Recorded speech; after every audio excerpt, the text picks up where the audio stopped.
Right. We're going to do something fun today. Today, we're going to go through my favorite authors, why I like them, books that you should read by them, and overall just give you an introduction to some of my biggest influences. And I don't know, the reason I want to do this is because I feel like my list is ever changing of my favorite books, and I think it's much easier to classify my interest through authors. So, we'll have some fun with this. The first person I want to talk about is Carl Gustav Jung. And to summarize Young would be to simplify it and simplify it for the worse. I think Jung is someone that his philosophy is so deep that you need to study it for yourself and you need to use his ideas to transform yourself because truly his works are something that if you really pay a lot of attention to, if you really give your full time and energy and effort to, your life will never be the same. And my favorite ideas by him are the conscious unconscious. So what this is talking about is you have a certain set of ideas, you have a certain set of memories and things that you use on your day-to-day life to basically function. So tying your shoes or the functions for your job or the memories that you can remember right now. And the unconscious is the things that affect you, but you can't really quite pinpoint. So a good example would be something from your childhood that you don't remember, but still has a big weight on you. So maybe your parents or your teacher yelled at you when you were younger, and you have a deep-seated insecurity that seems to always rear its head when you go in public. This is why people are afraid of public speaking because they once got yelled at as a kid for something they said, and they're afraid that this is going to happen again. So they freeze up instead of being able to speak. The shadow is something very similar. The shadow is basically just the concept that every moment we sacrifice part of ourselves, we create a piece of ourselves that wants to be let out. And this piece of ourselves slowly begins to build up and eventually works its way into your life. So think about the shadow as when someone cuts you off in traffic, you're not mad at that person for cutting you off. You're mad at everyone in your life for telling you no, for everyone in your life not being exactly who you want to be. And this anger, this inexpressed emotion bubbles out in ways that we usually can't control. The next one is individuation. Individuation is really just an offshoot of the shadow. It's the idea that when you integrate the parts of yourselves that are not being expressed, when you integrate the traits that you have let lie dormant, then you can find perfection, you can find contentment, then you can find fulfillment. Archetypes is a very complex idea, but I'll try to summarize it very quickly. It's the basic idea that we are ruled by symbols, that we are ruled by idealistic forms that we try to live up to. So think of the hero archetype, think of people that grow up to be a certain thing because they've been told that they should be this their whole life. Think about the images that you see when you see a successful person. These are archetypes. These are idealistic forms that are never quite actualized, but we always aim for. And that is summation of his most important ideas, although there are a lot more, there are a lot more complexities, but I'm going to leave it there because we have a whole lot of more authors to get into. And my favorite books by Jung are The Red Book. The Red Book is something that I don't think you should read right away because you might not understand. I think you should first read Man and His Symbols. Psychology and Alchemy is another really good book that goes into alchemical symbols and how Jung saw these symbols reoccur throughout his practice. But on to the next one. James Joyce. James Joyce is a newer author that I've been getting into. Why I like him, stream of consciousness. His stories are very unique. They basically put you in the mind of the protagonist at the time, and the voice is always shifting.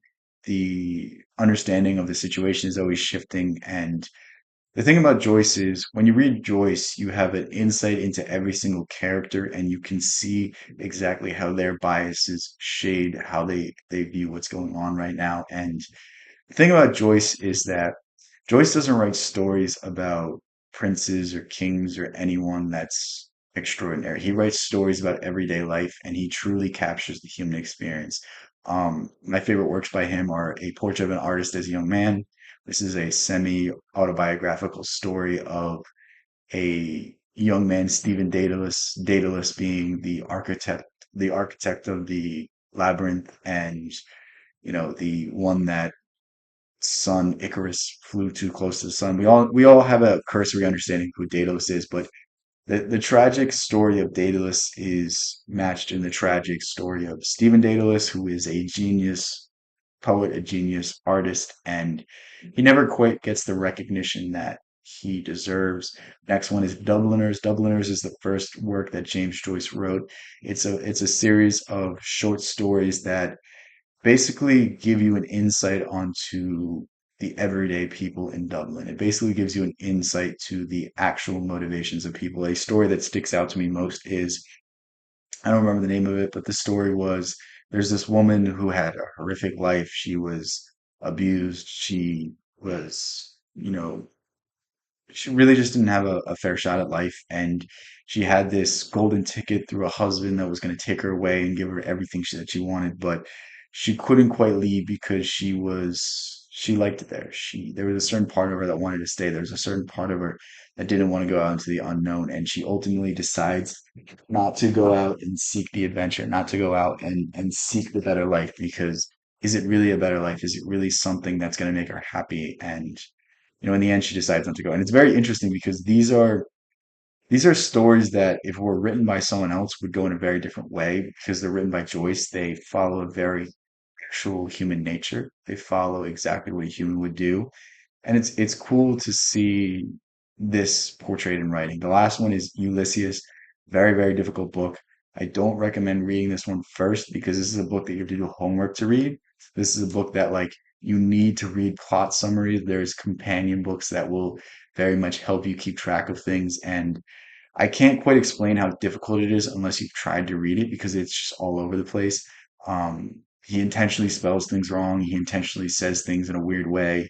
It's very Shakespearean in that manner, but it's so experimental that it's both a great work of art, but it's also a very complex thing that you'll never quite understand. And Joyce said himself about this book is that he wrote this book intentionally trying to stump the literature professors for the next few hundred years. So take that with a grain of salt. It's a great book, but it's very, very difficult. The next person I want to talk about is Robert Anton Wilson. Robert Anton Wilson is the most unique author I've ever read. He is unapologetically himself. He is actually the reason why I started reading James Joyce, because he likes him so much. My favorite ideas for him is, what the thinker thinks, the prover proves. And this is the basic understanding that what you think about the world, your mind will begin to pull evidence that confirms this. So be very careful about what you believe. And the best way to portray this is, have you ever bought a car, or does your family have a new car, or is there some big thing that you just made, like a big purchase?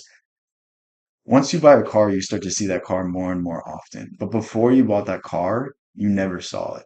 And it's simply just, now that you recognize the car, now that you have some physical attachment to it, now that you see it as yours, you see it more and more and more and more frequently. And this is a very, very, very weird concept, but the more you play around with it, the more you understand it, the more you understand how slippery reality is, and how we can sort of dictate what we want to see in the world. Think of people that see it through a Christian lens. Think of people that see it through a communist lens. Like, when something goes wrong, it's the work of the devil, or it's the work of the capitalists. Like, this is the exact reason conspiracy theories exist, and this is the exact reason it's so dangerous to accept certain things about the world. Next idea, everyone has a belief system. BS. The trick is to learn not to take anyone's BS too seriously, especially your own.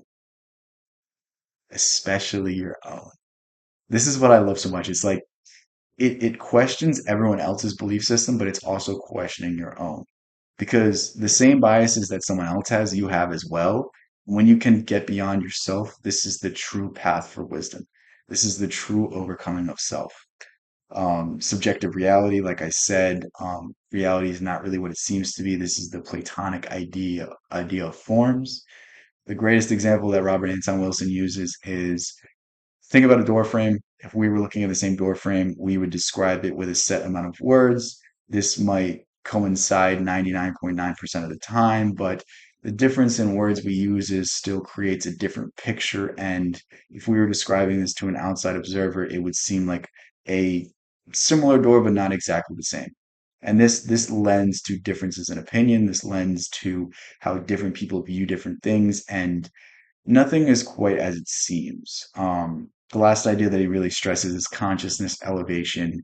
Robert Anton Wilson is very out there in some of his beliefs, but overall, he believed that if you progress your consciousness, then you progress humanity. My favorite books by him are Cosmic Trigger 1 and 2 and Prometheus Rising. These all cover the ideas I was just talking about, and they kind of blend together. So I don't want to say exactly what they are. I don't remember specifically what each book talks about, but these books are super, super interesting. And if you're into weirder philosophy, if you're into questioning what it means to be alive, I think these are books you should pick up. The next one, Ralph Waldo Emerson. I love Emerson. Emerson is perhaps the greatest philosopher simply for the fact that in 10 words he can recite what it would take someone 500 pages to write. My favorite ideas from him: self-reliance. When you rely on yourself, then you give yourself all complete agency. Compensation is the idea that everything in the world is equal parts good, equal parts bad. The best way to think about it is, let's say you get your dream job. Guess what? Now that you got your dream job, the job that's a little bit better, that pays a little bit more, that has less responsibility, that has better benefits, that's closer to home, now it's off the table because you took this job. Everything is both good and bad. And when we can see the world for this, then we can start to see the bright side. Circles is the idea that everything is repeating, everything is in flux, everything is in a cycle, and everything that makes you up will eventually be something else. Everything that, once was something else is now you, and we're all part of a bigger journey. The idea of jealousy is an interesting one.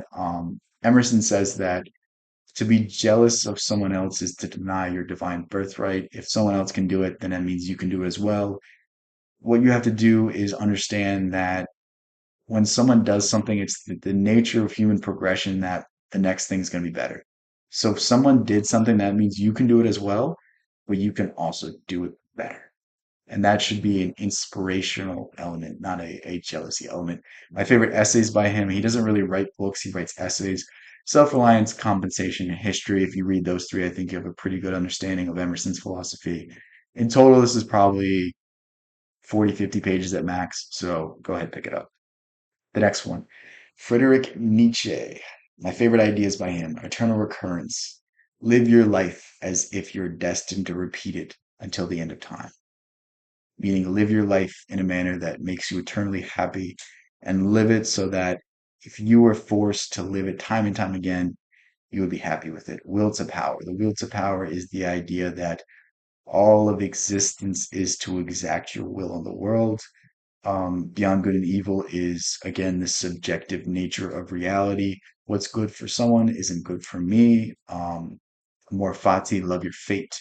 Love everything that happens to you. Love everything, triumph or failure, because it builds you up to who you are, and it builds you up to the next challenge of life. Ubermensch is the idea of self overcoming, the idea of the Superman, the idea that if you lived your life making the correct decision every time, where could you be? And to shoot for this ideal is to reject all ideas of conformity and to uplift the world through your presence, through your life. My favorite books by him are Thus Spoke Zarathustra, The Gay Science, and Beyond Good and Evil. I'm going to read The Will to Power very soon, and that's probably going to be in the list as well. But anyway, I've talked a lot about Nietzsche, so I'm going to fly through them. Schopenhauer, my favorite ideas by Schopenhauer are compassion, which is Schopenhauer believed that compassion and empathy came from the recognition of yourself and others. And what this means is view others as if you were them. Maybe someone is angry at you because something is going wrong in their life. Maybe someone is being mean to you because they were never given a fair shot. And you would probably make the exact same decision if you were them. So how dare you judge them for that? How dare you not give them compassion? How dare you not have some sort of camaraderie with them? The will to power is the idea that we are controlled by forces that are beyond our intellect, that we are drawn to certain things, that we are drawn to certain behaviors, and these kind of control most of our actions. It's much deeper than that, but I'm not going to get into it anymore. Representations is the idea that what we see isn't quite true. I feel like I've said this already in this video, but there's never quite a full understanding of exactly what something is. Quantum physics proves this. Einstein's theory of relativity proves this, but what we see in front of us is not correct. It's merely an approximation, and the difference in this representation and what we view is what leads to most of our dissatisfaction. My favorite book by him is The World as Will and Representation. Osho, very controversial man, but he has some very interesting ideas. Love is openness. Love is your ability to be completely yourself with someone else. Happiness is presence. Think about happiness as the ability to smile in the now. What is happiness aside from contentment? What is happiness aside of a vigor or a joy for life? And the only way you can get to these ideas is to calm down your mind, is to find presence, is to find awareness and find happiness in the now. The truth is, if you can't be happy today, you'll never be happy because the moment you get the success that you're looking for, you'll just look for the next thing. You can never step in the same river once. This is the idea of flux. This is the idea that everything is changing. And think about it like this: Are you the same person you were 5 years ago? Truth is, no, but you're treated like you're the same person you were 5 years ago. And to categorize someone to say something is exactly the same is inherently incorrect. People can only hurt you if you allow them to. Think about it like this: if people insult you, it only matters if you get upset. It only matters if it gets to you. It only matters if you internalize it and you make it something that bothers you. My favorite books by Osho are Creativity, When the Shoe Fits, and Freedom. Eckhart Tolle: Finding presence is finding happiness. I feel like I just said this, but think about the moments that are the crowning moments of happiness in your life. So it's probably Thanksgiving dinner, Christmas dinner, a holiday. If you don't like your family, maybe it's just you're sitting around the fire with your friends, you're relaxing. Nothing about your world is stressed out. Nothing about your world is seeking anything. You already have everything you need, and you're not worried about your problems. This is what Eckhart Tolle is saying. Like when you can find happiness in the moment, when you can find the present moment, then you have everything you need. Where are your problems now? This is the idea that where are your problems now? It's a very serious question. Like you may have 1,000 things going wrong in your life, but if they're not presently in front of you, it does you no good to worry about them. If you're not actively working towards something, there's no point in worrying about it. If you pretend you have it now, you can't be any happier. Most people are looking for things. Most people are looking for things outside of themselves. William James perhaps said it best: to hold something in your hand, you must first see it in your mind. And this is the idea that everything is first formed through thought. So if you believe you have it and you embody that feeling that you already have it, not only are you putting yourself down the path of finding it, but you're also embracing the idea that you can do it, that you are worthy of it. And it's a very weird feeling when you can feel like if you feel like you already have it, the moment you get it, it doesn't mean anything because you've already experienced it. Books to read: The Power of Now and New Earth. Albert Camus. My favorite ideas by him. The Myth of Sisyphus, the entire thesis of this book is the impermanence of things, that nothing that you do or say or accomplish in this world will last, and finding solace in this fact, finding some sort of happiness in this. I love his idea of rebellion. His idea of rebellion is that to rebel is to be human. I rebel, therefore I exist, is a famous quote by him. And it's an interesting way to think that the moment a revolution becomes successful is the moment the next revolution begins because it's just human nature to resist. It's human nature to resist the will of someone else. The last thing I want to talk about in terms of ideas from him is you must imagine Sisyphus smiling. You must imagine Sisyphus finding joy in the monotony of things.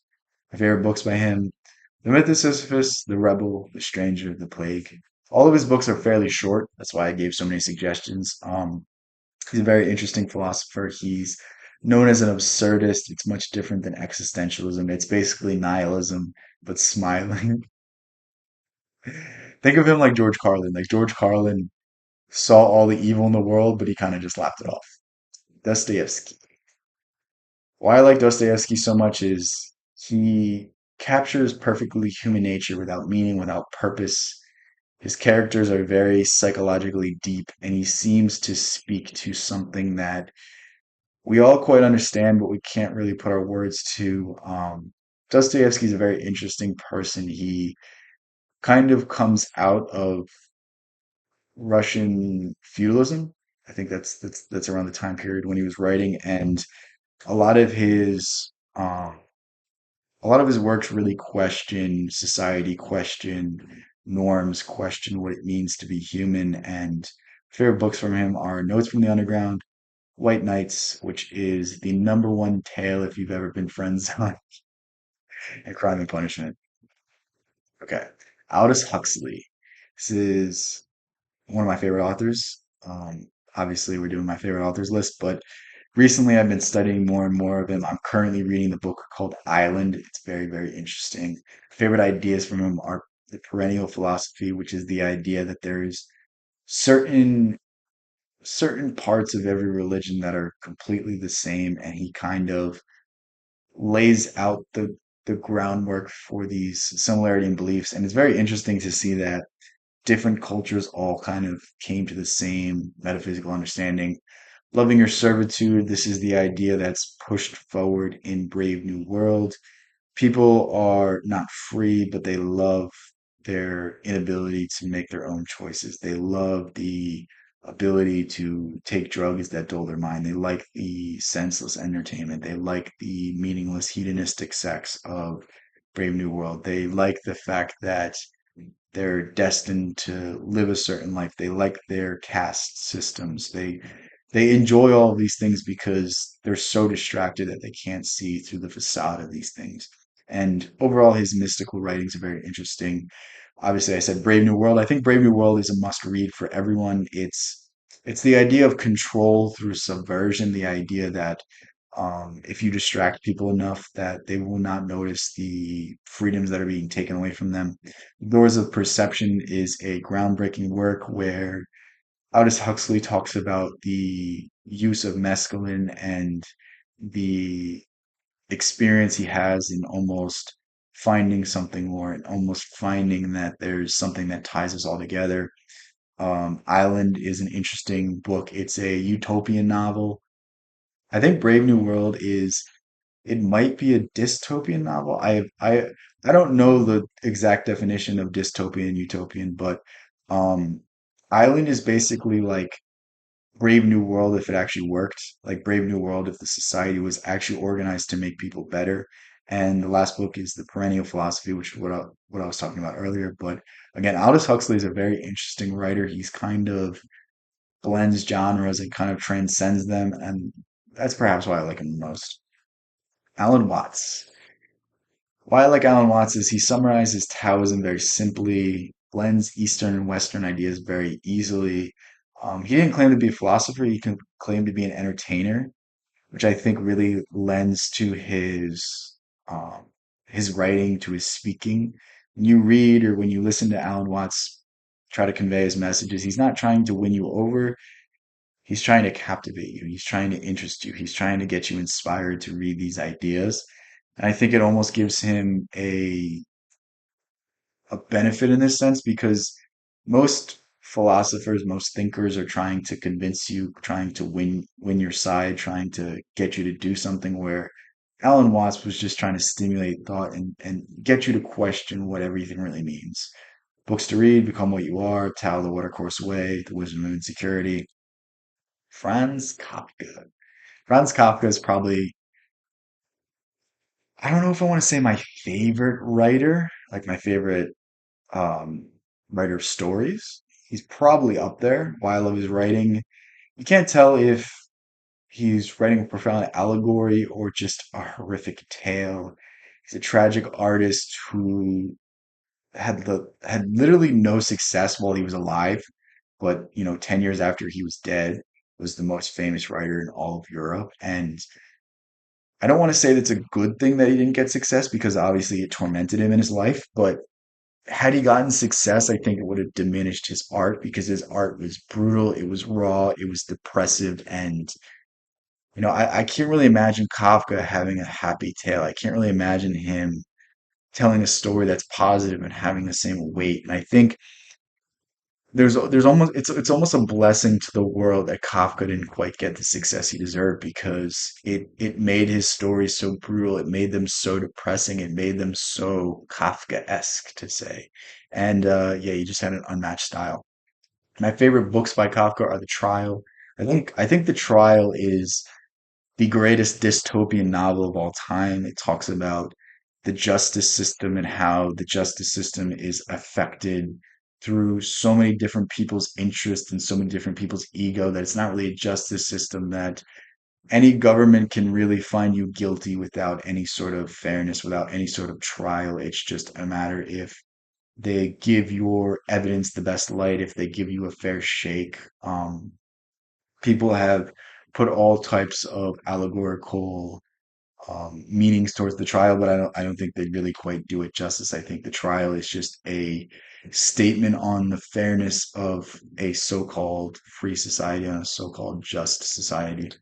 The Metamorphosis is probably Kafka's most famous tale, and it's a man turning into a beetle human hybrid and how his family kind of goes from loving him to hating him, and it's possibly a commentary on do people love us or do they love what we do for them? Because, the traveling salesman was once the breadwinner of the family. He was giving his family all the money that he could make, and he was really supporting them. But now that he's a burden to them, they look at him with disgust, they look at him with shame, and perhaps it's an insight into Kafka's diminishing capacity as he's, getting sick, as he's becoming more feeble.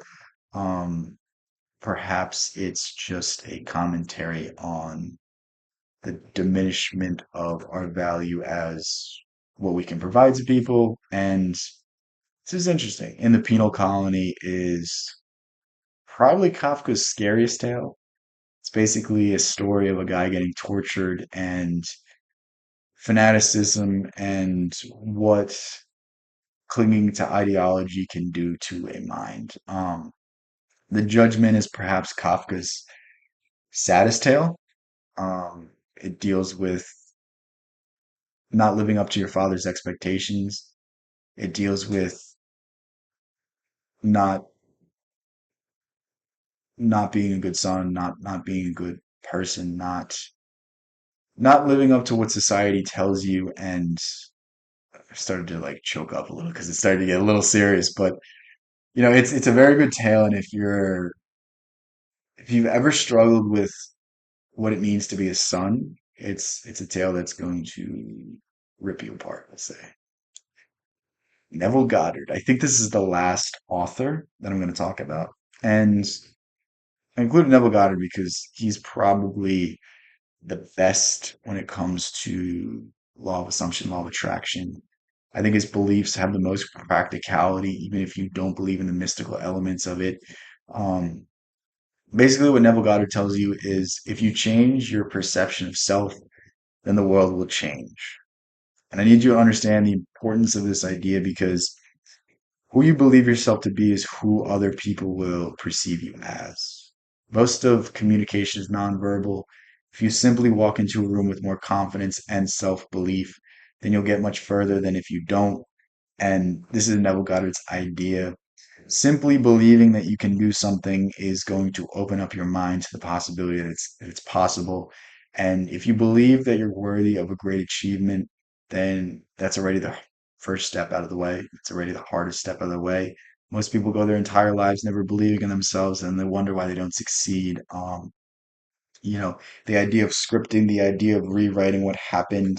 So go through your experiences, and if you had a bad conversation with someone, if you argued with someone, Imagine it to be a pleasant conversation where you said, you know what, I think you're right, I forgive you. And simply changing the way you perceive instances in your life, simply changing the way you perceive others, changes like magic how the world will adapt.